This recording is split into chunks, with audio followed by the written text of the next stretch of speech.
విత్తువాని గూర్చిన ఉపమాన భావం వినుడి. ఎవడైనను రాజ్యమును గూర్చిన వాక్యం వినియు గ్రహింపకై ఉండగా దుష్టుడు వచ్చి వాని హృదయములో విత్తబడిన దానిని ఎత్తుకొని పోవును. త్రోవ పక్కన విత్తబడిన వాడు వీడే. దేవుని స్తోత్రం చెల్లిద్దాం. హల్లెలూయా. వాడు వింటున్నాడు కానీ, దేవుని మాట వింటున్నాడు కానీ మెలుకు లేకుండా ఉంటున్నాడు. మెలుకు లేకుండా ఉంటున్నాడు కాబట్టి సాతాను వచ్చి వాడు విన్న వాక్యం అంతా తీసుకొని పోతున్నాడు. అంటే వీడు మెలుకుగా ఉంటే సాతాను వచ్చినా ఏమి కాదు. ఆత్మీయంగా మెలుకు లేకుండా ఉన్నాడు కాబట్టి సాతాను వచ్చి ఆ వాక్యాన్ని తీసుకొని పోతున్నాడు. వీడి పరిస్థితి ఎలా ఉంటుందంటే ఎలా పాత జీవితం ఉందో ఆ పాత జీవితం అలాగే కొనసాగిస్తున్నాడు కానీ జీవితం మారిపోయిన పరిస్థితి కనపట్టలే. ఎందుకంటే త్రోవ పక్కన పడిన విత్తనం ఎలా ఉంటుంది? త్రోవ పక్కన పడింది కాబట్టి దానికి ఎవరు పట్టించుకోరు దాన్ని. ఏదో పక్షులు వస్తే తీసుకొని పోతూ ఉంటాయి. అలాగ త్రోవ పక్కన పడిన విత్తనం వలె ఉన్నట్టయితే అంటే ఆత్మీయంగా మెలుగు లేకుండా ఉంటే మనలో ఉన్న ఆత్మీయ జీవితాన్ని సాతాను దోచుకొని పోతాడు అని దేవుడు మాట్లాడుతున్నాడు. గమనించాడు దేవుని వాక్యం మనం చూస్తే కొంతమంది దేవుని వాక్యంలో బైబిల్‌లో మనం చూస్తే కొంతమంది వాళ్ళు అలాగే ఆత్మీయత కోల్పోయే విధంగా కొంతమంది ఉన్నారు. ఆత్మీయతను కాపాడుకునే వాళ్ళు కొంతమందిని గమనించవచ్చు. మనం చూసినట్టయితే వాక్యంలో ఒక మాట చూద్దాం. సమూయేలు గ్రంథం మనం చూసినట్టయితే దావీదు గురించి మనం చాలా సార్లు విన్నాం. అది తర్వాత మాట్లాడుకుందాం. లేకపోతే న్యాయాధిపతుల గ్రంథం 16వ అధ్యాయము 19, 20 వచనాలు చదువుదాం. న్యాయాధిపతుల గ్రంథము 16వ అధ్యాయం 19, 20 వచనాలు చదువుదాం.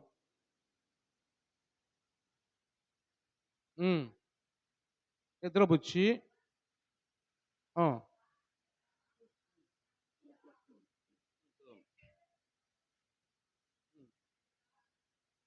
మొదలుపెట్టెను. ఆ! బలము తొలగిపోయెను. చదువు. హ్మ్. హ్మ్. ఫిలిష్తీయులు నీ మీద పడుచున్నారనగా అతడు నిద్ర మేలుకొని ఎప్పటి అట్లు నేను బయలుదేరి విరజిమ్ముకొందుననుకొనెను. అయితే యెహోవా తనను ఎడబాల్సినని అతనికి తెలియలేదు. దేవుని స్తోత్రం చెల్లిద్దాం. హల్లెలూయా. ఇక్కడ సంసోన్ని ఒక నాజీరు చేయబడిన వాడిగా దేవుడు ఎలాగ ఆయన్ని పుట్టించాడంటే పుట్టిన దగ్గర నుంచి కూడా బ్రతుకు కాలం అంతా నాజీరు చేయబడిన వాడిగా ఉండాలి నీ కుమారుడని సంసోను తల్లిదండ్రులతో చెబుతాడు. అలాగ నాజీరు చేయబడిన వాడిగా పుట్టినవాడు అలా కొంతకాలం అయిన తర్వాత అతను యవ్వనస్తుడు అయిన తర్వాత యవ్వన కాలం వచ్చిన తర్వాత అతను వేరే దేశం వెళ్ళి ఫిలిస్తీన్ల దేశం వెళ్ళి ఆ, ఆయన ఆలోచన మారిపోయి ఫిలిస్తీన్లో ఉన్న వారిని ఆడపిల్లలను పెళ్లి చేసుకొని అక్కడ వాళ్ళని చేసుకొని ఈయన వాళ్ళతో వాళ్ళ దగ్గరికి వెళ్తూ వస్తూ ఉన్నట్టుగా రాకపోకలు చూస్తూ ఉన్నాం. అంటే దీని గురించి దేవుడు ఏమంటాడంటే అది చేసింది నేనే, ఎందుకంటే వాళ్ళని ఓడించాలి కాబట్టి నా వల్లే అది జరిగిందని యేసుప్రభు మాట్లాడతాడు. అయితే ఇంకో మాట మనం చూస్తే దెలీలా దగ్గరికి వెళ్తాడు. వాళ్ళ భార్య చనిపోయిన తర్వాత చేసుకున్న భార్య దెలీలా దగ్గరికి వెళ్ళి దెలీలాతో కలిసి పాపం చేస్తూ ఉంటాడు. అంటే అది ఎలా ఎంత పాపం చేశాడంటే ఈ శత్రువు వచ్చి ఆయన్ని చంపుతుండడానికి వచ్చినా కానీ శత్రువు వచ్చి ఆయన పట్టుకోవడానికి వచ్చినా కానీ ఏమాత్రం మెలుకు లేకుండా ఎంత నిద్రపోతున్నాడంటే భయంకరమైన నిద్ర ఆమె తొడ మీద పడుకొని నిద్రపోతూ ఉన్నాడు. ఆ దిలీలో వచ్చి సంసోను ఫిలిష్తీయులు వస్తున్నారు లే అన్నప్పుడు ఆయన అనుకుంటున్నాడు నిద్ర లేచిన తర్వాత ఎప్పుడులాగా నా బలం ఉందేమో, ఎప్పుడులాగా నా శక్తి ఉంది నాలో అని తల జడలో తల విరబోసుకుంటాడు కాబట్టి ఆ తల అలా విరజిమ్ముకున్నప్పుడు ఏమాత్రం తల వెంట్రుకలు లేవు. ఏమైంది అంటే తల వెంట్రుకలన్నీ ఇలా గొరిగించేసింది. ఎందుకంటే ఆయన బలమంతా తలలో ఉంటుంది, వెంట్రుకల్లో ఉంది కాబట్టి చిన్న వయసు నుంచే ఆ వెంట్రుకలు తీయకూడదు. నాజీరు చేయబడిన వాడు నువ్వు అని యేసుప్రభు చెప్పాడు. అది తీసినందువల్ల చాలా మొత్తుగా ఆమె తొడ మీద పండుకొని నిద్రపోతూ ఉన్నాడు. నిద్రలో ఉన్నాడు కాబట్టి మెలకువ లేదు కాబట్టి శత్రువు వచ్చి ఆయన చంపడానికి పట్టుకొని బంధించి తీసుకుపోతున్నా కానీ ఏమాత్రం మెలకువ లేకుండా అంటే దేవుడిచ్చిన ఆత్మని ఆయన ఎప్పుడు లేచి దేవుని దగ్గర అలాగ ప్రార్థన చేస్తే దేవుని ఆత్మ అలా కుమ్మరించబడే సంవత్సరం మీద అంతగా ఆత్మ కలిగిన సంసోను ఇప్పుడు ఎలాంటి పరిస్థితులు ఎందుకు వెళ్ళాడు అంటే ఆత్మీయ మెలకువ కోల్పోయాడు. ఆత్మీయ మెలకువ కోల్పోయి ఆయన మొద్దు నిద్రలోకి వెళ్ళిపోయి ఆయన పూర్తిగా శత్రువు చేతికి అప్పగించబడ్డాడు. అంటే సాతాను చేతికి అప్పగించబడ్డాడు. ఈరోజు దేవుడు మనతో మాట్లాడుతున్న మాటలు ఒక్కొక్కసారి దేవుడు ఏం మాట్లాడుతున్నాడు అంటే మన జీవితాలు ఎందుకు మనం మెలకువ కోల్పోతూ ఉంటాం.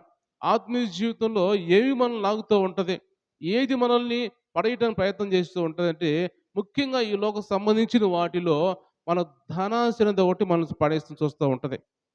ఫస్ట్ ప్రయారిటీ దానికి ఇస్తా ఉంటాం. సెకండ్ ప్రయారిటీ దేవునికి ఇస్తా ఉంటాం. అది మన ఆత్మీయ జీవితం మీద దెబ్బ కొడతా ఉంటది. రెండోది మన శరీరం సంబంధించిన కోరికలు ముఖ్యంగా ఆత్మీయ జీవితం మీద పడతాయి. ఇది మొట్టమొదటిగా మనం చెప్పుకోవాలి.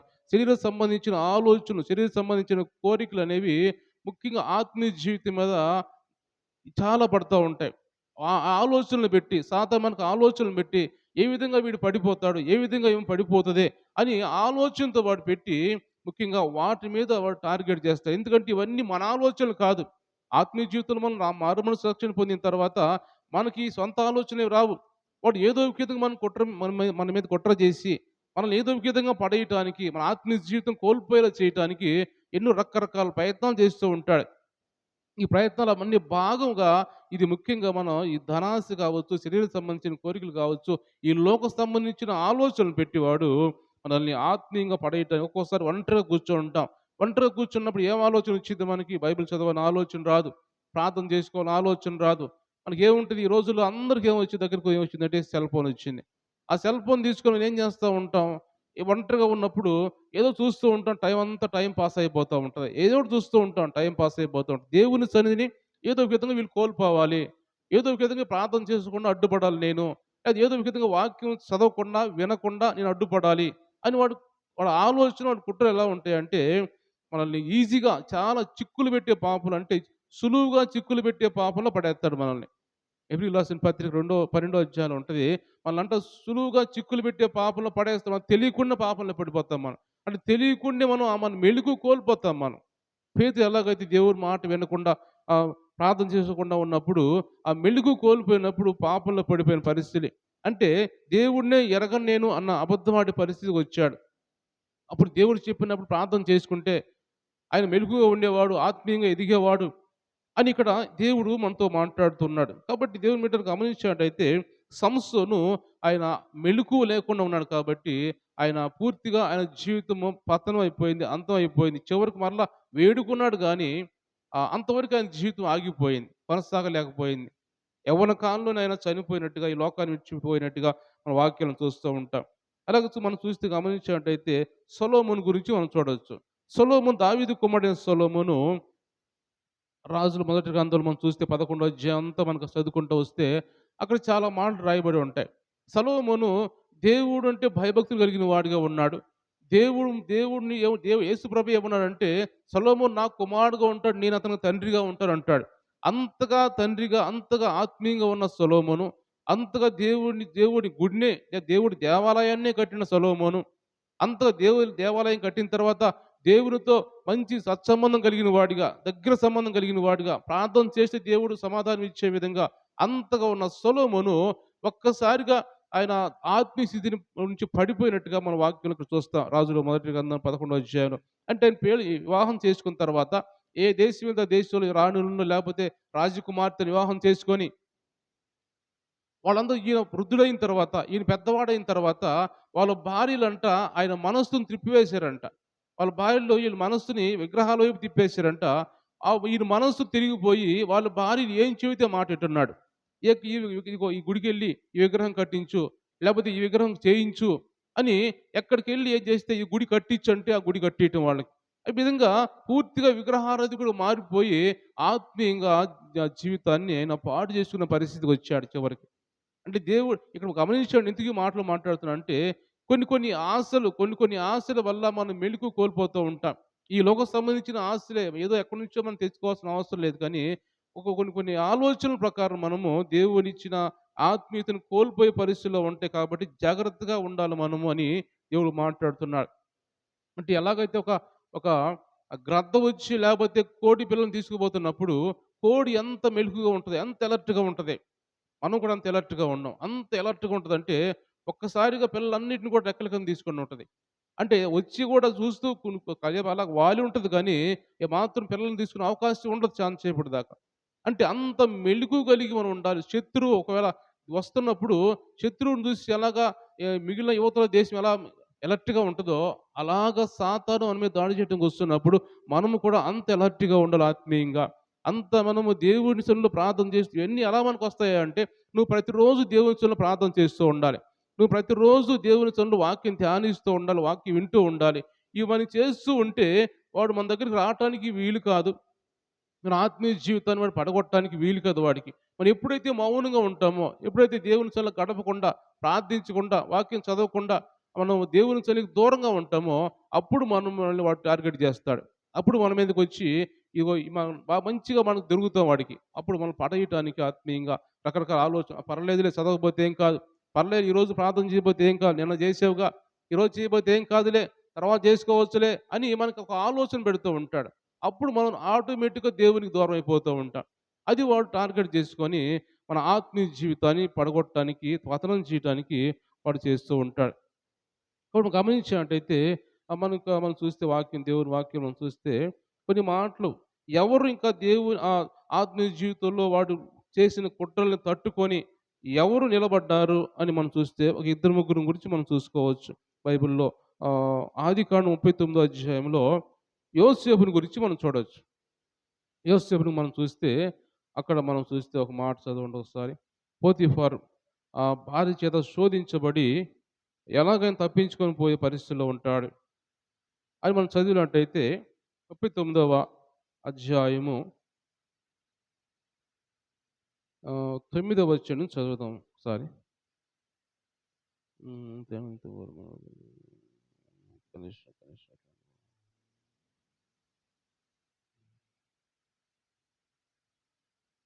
9వ వచనం చదువుదాం. 39:9.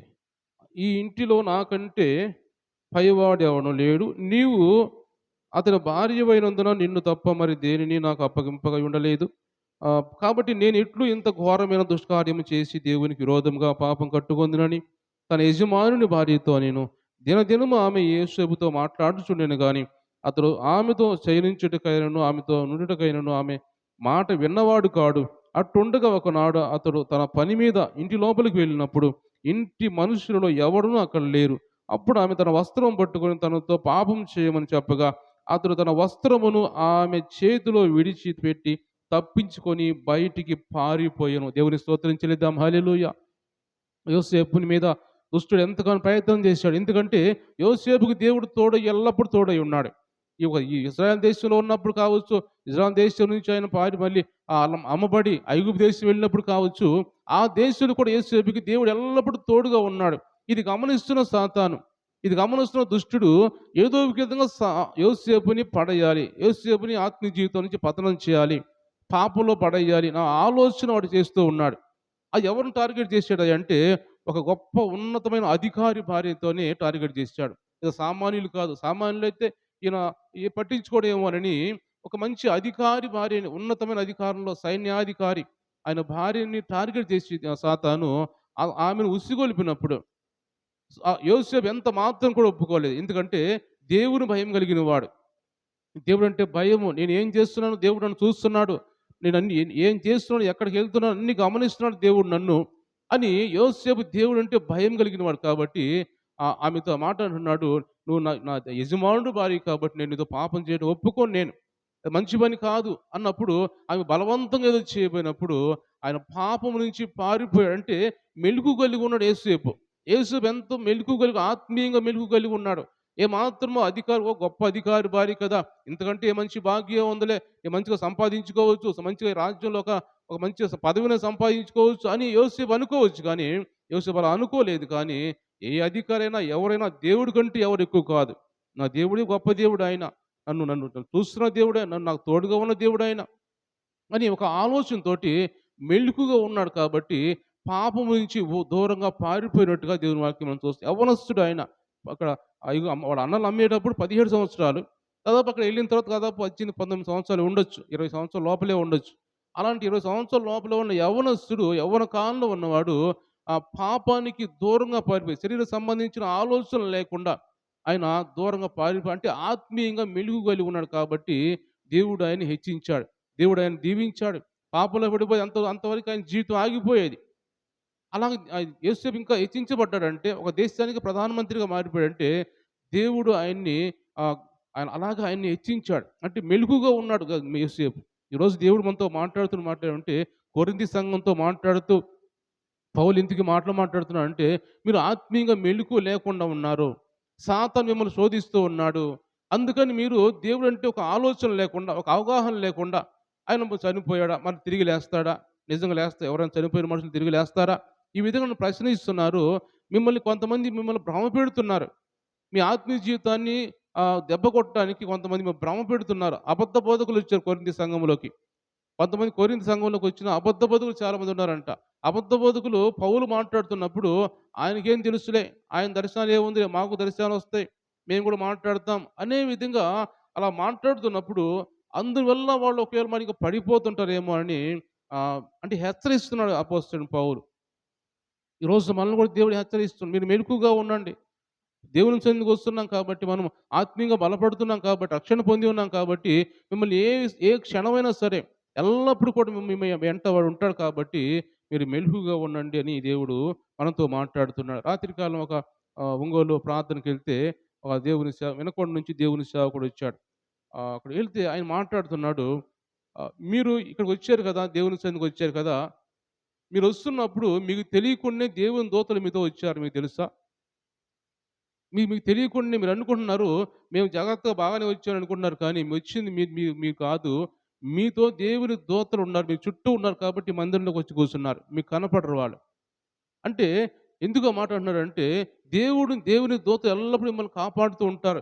మీరు మెలుకువ కోల్పోకుండా, సాతాను మీ మీద దాడి చేయకుండా, మీ చుట్టూ ఎల్లప్పుడూ దేవుని దూతలు ఉంటారు.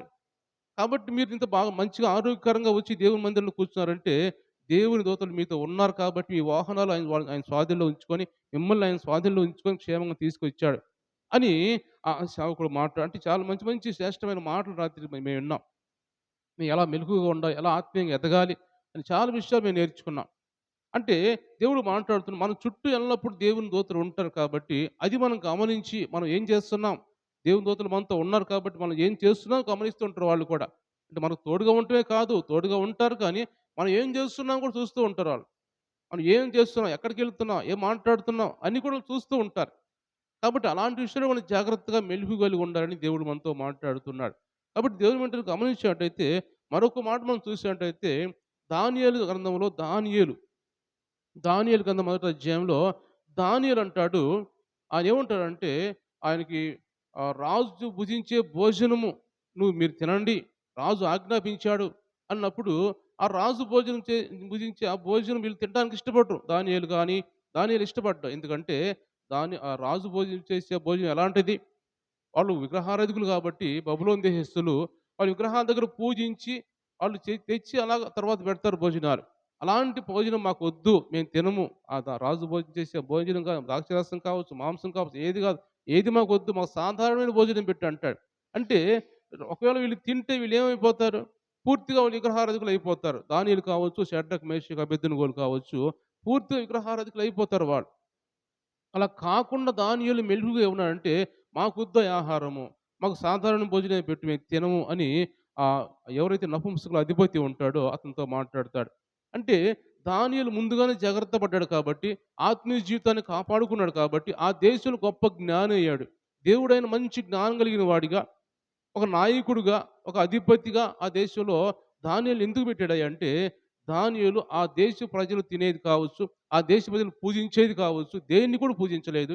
ఆయన ఒంటరిగా వెళ్లి ఇంటి మీదకెళ్ళి ఆయన దేవుని వైపు తిరిగి, యెరూషలేము వైపు తిరిగి ప్రార్థన చేసేవాడు. ఈ విధంగా దానియేలు ఆత్మీయ జీవితం కోల్పోకుండా మెలకువ కలిగి ఉన్నాడు దానియేలు. మనం కూడా ఎల్లప్పుడూ దేవుని సన్నిధిలో దానియేలు ప్రతిరోజు ప్రార్థించేవాడు. ప్రతిరోజు దేవుని సన్నిధిలో కూర్చొని రోజుకు 3 సార్లు యెరూషలేము వైపు తిరిగి ప్రార్థన చేస్తూ ఉండేవాడు. అందుకనే సాతాను ఆయన దగ్గరికి రాకుండా సాతాను దూరం అయిపోతూ ఉన్నాడు. అంటే ఆయన ఆత్మీయ జీవితాన్ని కాపాడుకుంటూ ఉన్నాడు. ఈరోజు మన ఆత్మీయ జీవితాన్ని కాపాడుకుంటూ మెలకువగా ఉండాలంటే మనం ఏం చేయాలంటే, మనం కూడా ప్రతిరోజు ప్రార్థన చేసుకోవాలి. ముఖ్యంగా జాగ్రత్తగా వినండి. మనం ప్రతిరోజు ప్రార్థన చేసుకోవాలి. నువ్వెంత పని చేసుకో, ఏమైనా చేసుకో. నువ్వు ప్రార్థన ఖచ్చితంగా చేసుకోవాలి. ఒకవేళ హుషారుగా ఉన్నావా? మోకరించి ప్రార్థన చేసుకో. హుషారు లేదా? నువ్వు పని చేసుకుంటానే చేసుకోవచ్చు. లేకపోతే నువ్వు పడుకున్నప్పుడైనా చేసుకోవచ్చు. నీ హుషారుని బట్టి ఎలాగైతే దేవుడి సన్నిధిలో ప్రార్థన చేసుకో. హృదయపూర్వకంగా ప్రార్థన చేసుకోవాలి నువ్వు. అప్పుడు నువ్వు ప్రార్థన చేసుకున్నప్పుడు దేవుడు నీకు తోడుగా ఉంటాడు. నువ్వు మెలకువగా ఉండే విధంగా దేవుడు ఎల్లప్పుడూ నీతో ఉంటాడని దేవుడు మాట్లాడుతున్నాడు. కాబట్టి దేవుడు మీరు గమనించినట్టయితే ఈరోజు మనతో మాట్లాడుతున్న మాటలు చాలా విషయాలు మనం చెప్పుకోవచ్చు. ఈ విధంగా మెలకువ లేని వారు, మెలకువ కలిగిన వారిని బైబిల్‌లో ఎంతోమందిని చూసుకోవచ్చు మనం. ఆదాము హవ్వల్ని. మొట్టమొదటిగా ఆదాము హవ్వలు మనం చూడొచ్చు. ఆదాము హవ్వలు హవ్వ ఏం చేసిందంటే, ఆమె పూర్తిగా పాపంలో పడిపోవడానికి కారణం ఏంటంటే, ఆమె మెళకువగా లేదు. దేవుడు చెప్పిన మాటలు వినకుండా, ఆజ్ఞ పాటించకుండా ఉంది కాబట్టి, ఆమె ఆ మెళకువ కోల్పోయి ఆహ్, మరి ఏమన్నాడు సాతానొచ్చి ఏమన్నాడు, పాములోకి వచ్చి ప్రవేశించి ఏమన్నాడు? మీరు తిన్న దినమున, ఈ పండ్లు తిన్న దినమున మీరు దేవుని దూతల వలె మారిపోతారన్నాడు. మీరు దేవుని దూతలు అయిపోతారు. మీరు మంచి చెడ్డలు తెలుసుకుంటారు.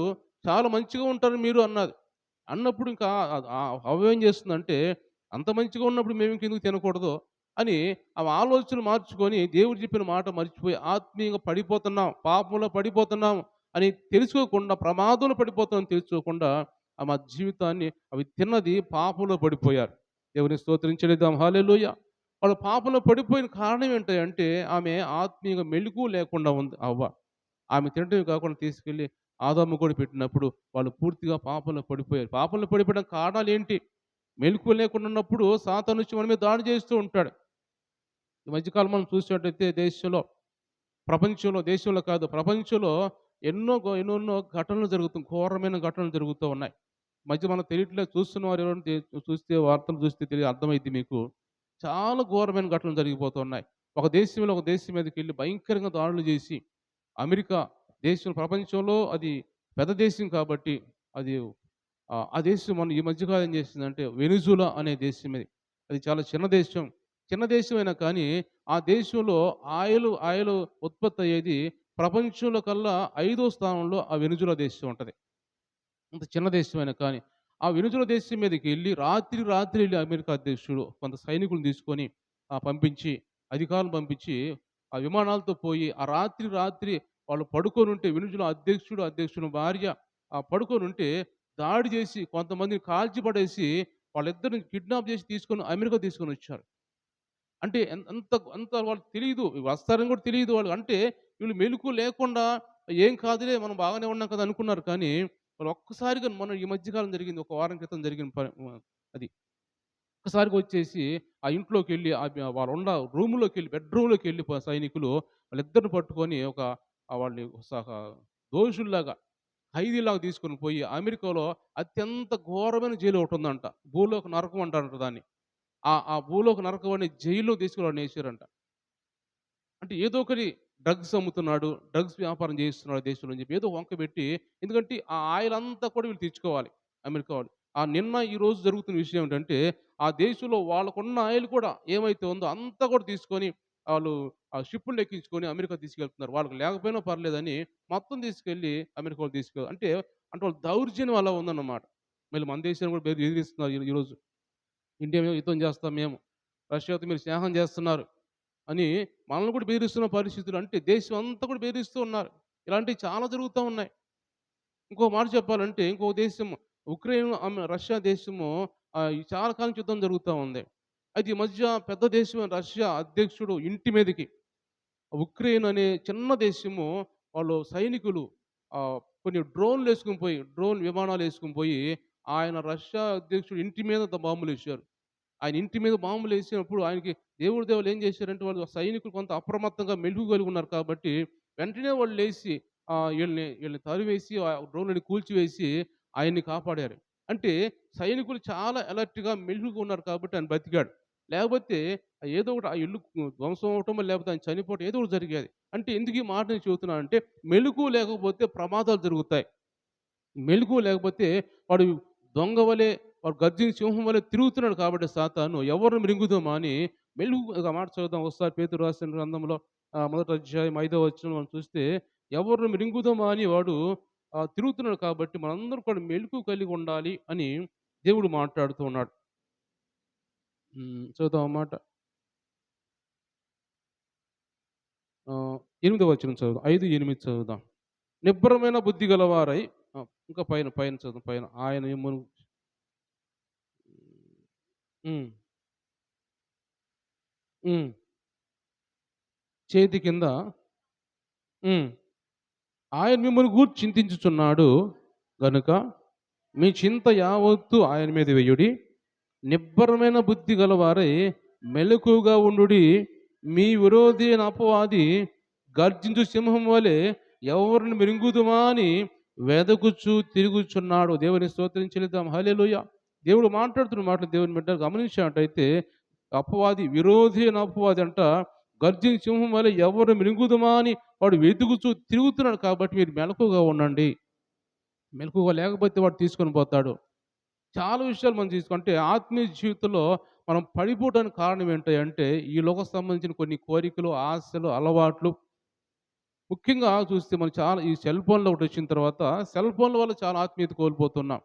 కానీ అది లేకపోతే మనం బ్రతకలేని పరిస్థితిలో ఉంటున్నారనమాట. ఆహారం లేకపోయినా బ్రతుకుతారు. కానీ అది లేకపోతే మేము బ్రతకలేము అన్నంతగా అది దాన్ని అడిక్ట్ అయిపోయారు చాలామంది. టీవీలకి, సీరియళ్ళకి, సినిమాలకి ఇవన్నీ కూడా మన ఆత్మీయ జీవితాన్ని కోల్పోయాయి. ఏదో చెబుతున్నామని కాదు కానీ ఆత్మీయ జీవితం కోల్పోవడానికి కారణాలు ఇవే.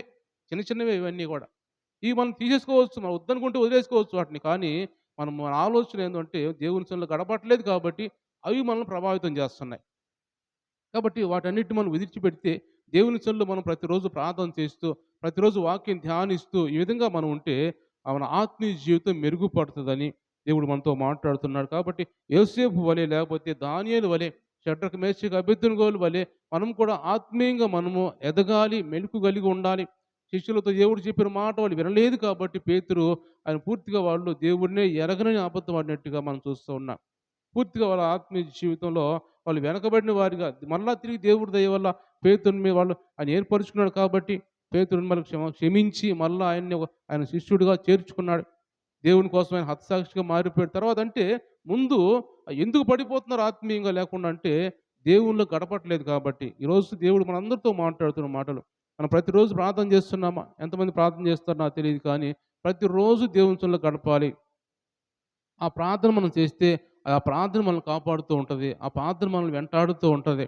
దేవుడు మనకు తోడుగా ఉంటాడు కాబట్టి, మనం ఆత్మీయంగా మెలుకు కలిగి ఉండాలి అని కోడి ఎలాగైతే మెలుకు కలిగి ఉంటదో తన పిల్లల్ని కాపాడుకోవటానికి, మనం కూడా అలాగే మెలుకు కలిగి ఉన్నట్టయితే దేవుడు మనల్ని కాపాడుతూ ఉంటాడని పరిశుద్ధ ఆత్మ దేవుడు ఈరోజు మనందరితో మాట్లాడుతున్నాడు. కాబట్టి అపోస్తలుడు పౌలు ఎందుకు ఈ మాటలు మాట్లాడుతున్నాడంటే, కొరింథీ సంఘం అనేది మెలుకు లేకుండా ఉంది కాబట్టి, మీరు మెలుకుగా ఉండని హెచ్చరిస్తున్నాడు కాబట్టి, ఈరోజు మనల్ని కూడా దేవుడు హెచ్చరిస్తున్నాడు.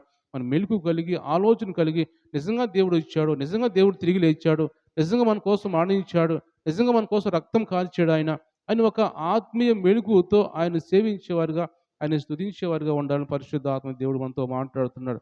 కాబట్టి యేసు ప్రభువు కూడా మన కోసం ఈ లోకానికి వచ్చి ఆయన ఎల్లప్పుడూ మెలుకువగా ఉండి ప్రార్థన చేసేవాడు. ఆయన్నే ఆయన్నే మోసం చేయాలని సాతాను ప్రయత్నం చేశాడు. ఆయన ఉపవాసం ఉన్నప్పుడు, బాప్తిస్మం పొందిన ఉపవాసం ఉన్నప్పుడు యేసుప్రభువు మెలుకుగా అంటే యేసుప్రభువు మీద దాడి చేయటానికి, ఆయన ఆత్మీయ జీవితాన్ని పతనం చేయడానికి, నాకు మొక్కితే ఈ దేశమంతా, లోకమంతా నీకే ఇచ్చేస్తాను అని రకరకాల ప్రలోభాలు పెట్టాడు యేసుప్రభుకి. అంటే ఏదో విధంగా పడేయాలి ఆయన్ని, ఏదో ఒక విధంగా నన్ను నా ఉచ్చులోకి లాక్కోవాలి నేనని రకరకాల ఆశలు యేసుప్రభువుకి చూపించాడు సాతాను. ఎందుకంటే ఆయన్ని ఆత్మీయ జీవితంలో లేకుండా భ్రష్టుడిని చేయాలనే ఆలోచన. అది యేసుప్రభు కాబట్టి, ఆయన దేవుడు కాబట్టి అది కుదరలేదు వాడికి. కాబట్టి అలాగా మనల్ని వాడు పాడు చేయటం చూస్తున్నాడు కాబట్టి ఈరోజు మెలుకుగా ఉండండి. ఈరోజు మనం చెప్పుకున్న మాట తర్వాత కొన్ని విషయాలు మనం మాట్లాడుకుంటూ ఉందాం. ఈరోజు మనతో మాట్లాడే మాట ఏంటంటే మెలుకుగా ఉండండి. ఈ మాట జాగ్రత్తగా వినండి. యేసుప్రభు ఎలాగైతే చెప్పాడో అది మన చెవుల్లో వినపడుతూ ఉండాలి. మీరు మెలుకుగా ఉండండి. శోధన వస్తది. లేకపోతే శోధకుడు వస్తా ఉంటాడు. మీ ఆత్మ సిద్ధమే గాని శరీరం బలహీనము. శరీరం మీద దాడి చేస్తాడు. కాబట్టి శరీరం కాపాడుకోలేము మనము. ఎందుకంటే ఈ లోక సంబంధించిన మనుషులుగా ఉన్నాం కాబట్టి ఆ కోరికలు ఎక్కువ చేస్తూ ఉంటాడు వాడు. కాబట్టి ఇవన్నీ కూడా మనం గమనించి మనం దేవుని సన్నిధిలో ఎక్కువ గడిపితే యోసేపు వలె నిగ్రహం కలిగిన వారిగా ఉంటాం. దానియేలు వలె ఆహారం మీద ఆశపడిపోయేవాళ్ళం కాకుండా ఆ తిండి మీద ఆశపడి ఆయన ఆత్మీయత కోల్పోకుండా ఎలా కాపాడుకున్నాడో మనం కూడా కొన్ని విషయాల్లో మనం కూడా జాగ్రత్తగా ఉండాలని పరిశుద్ధ ఆత్మ దేవుడు ఈరోజు మనతో మాట్లాడుతున్నాం. కాబట్టి అందరూ కూడా ప్రార్థన చేసుకుందాం, తలలు వంచుదాం. దేవుడు ఈ మాటలు దీవించి ఆశీర్వదించును గాక. అందరూ కూడా ప్రార్థన చేస్తున్నాం కొద్దిసేపు. దేవా ఈ రోజునైనా అపోస్తలుడు పౌలు కొరింథీ సంఘంతో మాట్లాడుతున్న మాటలనైనా మెలకువగా ఉండండి అని హెచ్చరించిన విధంగా ఈరోజు మాతో కూడా మీరు మాట్లాడుతున్నారు నాయన, మీకు వందనాలు. స్తోత్రాలయ్యా, స్తోత్రాలు చెల్లించుకున్నాం ప్రభా అని. దేవా అందరం కూడా ప్రార్థన చేద్దాం. అందరూ కొద్దిసేపు ప్రార్థన చేసుకుందాం.